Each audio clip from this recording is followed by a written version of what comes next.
When I was growing up, I never really cared if something that I wore was secondhand. Whether it came from a thrift store or a garage sale, it was all the same to me. Heck, it would have been used the moment I put it on as well. It was really this background that made me so passionate about this industry and how secondhand apparel can change the way that we see fashion.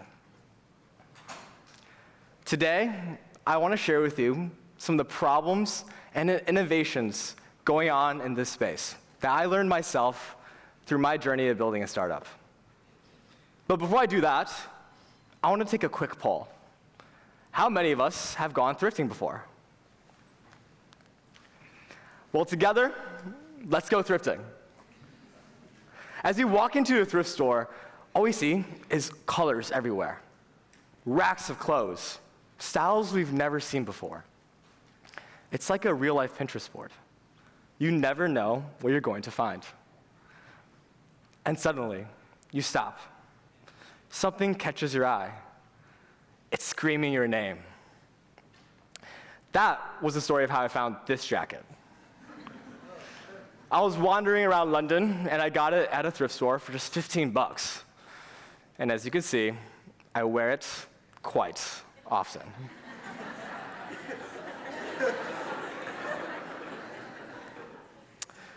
But from vintage jackets to designer handbags to back-to-school backpacks, the stigma surrounding secondhand has drastically decreased over the past couple of years. In fact, around 3 in 4 of us in this room right now are willing to buy secondhand. And this number is only increasing. Secondhand is not only cheaper, but is seen as a solution to fashion waste. Every year, around 82 million tons of fashion is dumped. That's the equivalent of an Olympic-sized swimming pool being filled with clothes every minute. And it is for that reason that those of us that do thrift are proud to be called thrifters. It shows that we have unique style, and it shows that we care. But much of this growth isn't driven by regular thrifters, but by people who are new to secondhand shopping. And while they're often willing to buy secondhand, they don't have the thrifting experience. We did over hundreds of customer interviews, and we found that people are more willing to buy secondhand than we initially thought. We did an experiment. We asked 25 of our friends who didn't really do thrifting to send us styles that they wanted to buy. We manually found them alternatives on secondhand marketplaces, and the result, 17 of the 25 ended up purchasing the ones that we found. 70%. People were willing to buy secondhand, but the problem was they didn't know where to go or who to trust. And it's really this that creates a massive barrier. And as we go back to that original statistic, yes, 3 in 4 of us in this room are willing to buy secondhand, but only 30% actually do. I learned a lot through my journey, from fabrics to really business models and how brands are thinking about resale. But I'll focus on 2 main problems in this talk: the fragmentation of the inventory and the general lack of standards in this space. And to illustrate, I want you to think of the last style that you wanted to buy. Don't worry if you can't think of one. Think of my jean jacket. Where would you go buy it? For this jean jacket, you know where to go. Probably the local fast fashion place. But as many of us in this room are, we're students, and we're really on a budget. Would you go visit a thrift store? Because while one of the best parts about thrifting is you never know what you're going to find, you never know what you're going to find. It's really a paradox. It's the same unpredictability that makes thrifting so fun, that also makes it inaccessible to many. And this problem even persists to a certain degree online. There are dozens of different marketplaces, and for the new shopper, they're not willing to check all of them.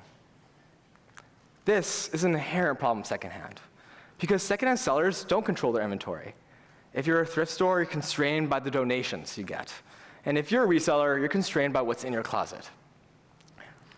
But as the number of sellers only increases, the fragmentation only gets worse. And for those of us that do thrift, while we often love thrifting because it's a treasure hunt, what we often fail to realize is that we're forced to hunt. But this is only part of the problem, because while the fragmentation of the inventory makes us question, where do we start? It's really the general lack of standards that makes us question even what a product is. Unlike in traditional retail, there are no standards in secondhand. There's no standard pricing, there's no standard labels. And what this means is that sellers, you often have to guess. But this also creates a problem for buyers. Online, it means that you should only buy from trustworthy sellers. In person, it means being skeptical about deals that sound too good to be true.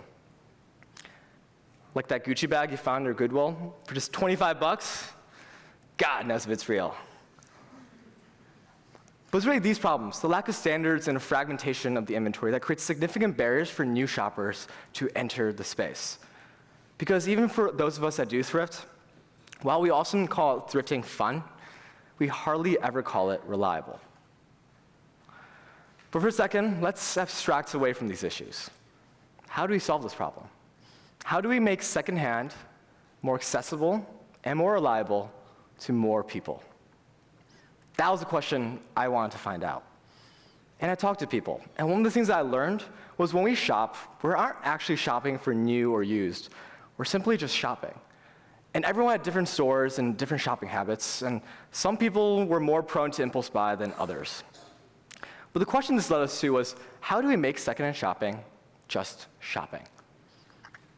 And one of the things we heard over and over again, especially among students, was that one of the things that they did buy secondhand was books. So we looked at why.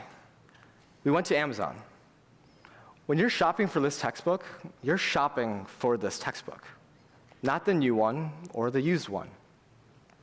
And the simple change of making used version as accessible as new has a drastic difference. According to independent studies done by companies such as Words Rated, especially among students, 70% have purchased used over new. But this is only part of the problem, because unlike in books, fashion, it's much more difficult to create this mapping between new and used. And it goes back to the lack of standards. And there's a ton of work in this space, from companies trying to use AI to create this mapping, but the solution can be much more simple. Simply, QR codes. And a recent legislation pushed to the European Union is pushing for just that, the notion of a digital product passport. The idea is within a single scan, you're able to see product information. For example, materials, carbon footprint. And dozens of brands, especially in the higher end, have already started implementing this. The idea is to create a digital catalog of products and standards that last beyond the first transaction. But I want to revisit the main question. How do we make secondhand more accessible and more reliable to more people?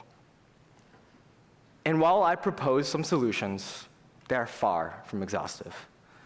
But I'm incredibly optimistic. We already see brands taking a role. For example, offering buyback programs. And we also see other brands like Patagonia creating in-house inventory, allowing you to buy clothes the same way you buy books.